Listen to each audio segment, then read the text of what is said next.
Hi everyone, welcome to the channel. Zach D Productions here, and I'm here for a movie review for you guys. And as you can see, this is not my usual setup. I'm actually outside for a change, so I figured, hey, why not record a video while I'm here outside? So for this movie review, I'll be reviewing Doctor Strange in the Multiverse of Madness, which I did recently go see. This is the second Doctor Strange movie that recently came out. So what did I think of this movie right off the bat? I think it's a great movie. I do think it is. I actually might like it more than the first Doctor Strange movie. Now, the first one was good, don't get me wrong, but I think this one is actually a step up. I think it's easier to follow, for one. There's more characters, more interesting plot, I guess. But yeah, I know that there's some critics saying that this movie wasn't that great. I know that some people have had their expectations through the roof when it came to this movie. And I think a lot of that had to do with the fact that Sam Raimi directed this movie. If you don't know who that is, he directed the original Spider-Man trilogy with Tobey Maguire.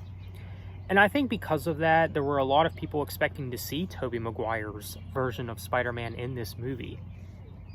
I have heard rumors about that leading up to the movie, but, you know, after seeing the movie, no, there was no Spider-Man in the movie.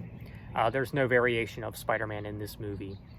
He was mentioned briefly in the first half of this movie, but nowhere is he to be found in this movie. But yeah, like with the first Doctor Strange movie, this one is rather confusing. And of course, that's basically what you're going to get with the Doctor Strange film. Of course, it's going to be rather confusing. And I think another reason why a lot of people didn't like this movie was because, well, this movie came out shortly after SpiderMan No Way Home. And, you know, SpiderMan No Way Home is obviously a near masterpiece. And I think some people were excited for this movie for the wrong reasons. I thought that many people were just maybe looking forward to this movie thinking that it'll be a step up from No Way Home. I wouldn't go that far. I mean, they're two totally different films, so I don't think you could really compare the two, in my opinion anyways.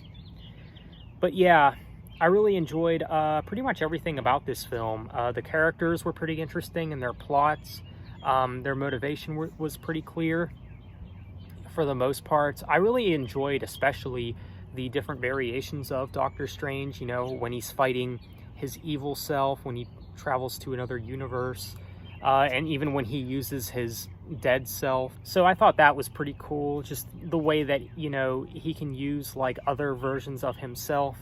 And one other thing that kind of pleasantly surprised me was some certain people that showed up in this movie. Now, spoiler alert, Mr. Fantastic actually shows up in this movie, and I was actually pleasantly surprised to see him in the movie. He's of course from the Fantastic Four, and in the movie he's in company with a few other people, such as Professor X from the X-Men, of course, and a few other characters that I found very interesting. And I do really like the action scenes in this movie. I mean, that's one of the things that I do appreciate about Marvel films of today in comparison to Marvel films of, say, the late 2000s, where the majority of the movies were just talking and dialogue.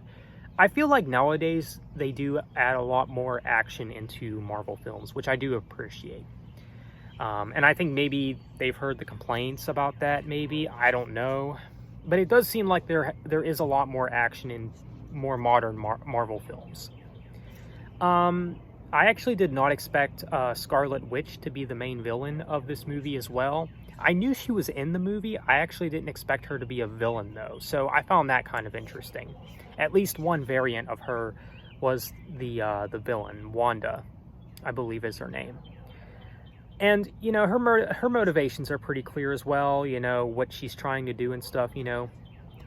She just wants to be a mother, and, you know, it's kind of interesting because it kind of takes on this idea, like, you know, of someone wanting to go to another universe to live a better life, like, because the other version of herself is actually a mother, and she wants that life for herself. And I like the whole take on that, I guess. You know, the fact that, you know, because, I mean, that would be like a real thing. Like, that would be like a real human thing to think about. And, you know, obviously if multiverse travel was real and other versions of, you know, real life people existed and they were living better lives, it would be realistic to want to live in those realities, live in those universes. So I do like their take on this, the way they portrayed her character and everything. So yeah, overall, I thought it was a great movie. So if I were to give it a score, I'd probably give it an 8 out of 10. It's obviously not a perfect movie, but I do think it's good. It's definitely a good one. Definitely go see it if you have not. If you love Marvel films, if you've seen the first Doctor Strange, definitely see this one. So yeah, that's my review for Doctor Strange in the Multiverse of Madness. So let me know what you guys think. Have you seen the movie? What do you guys think? So thanks for watching. Have a nice day and take care.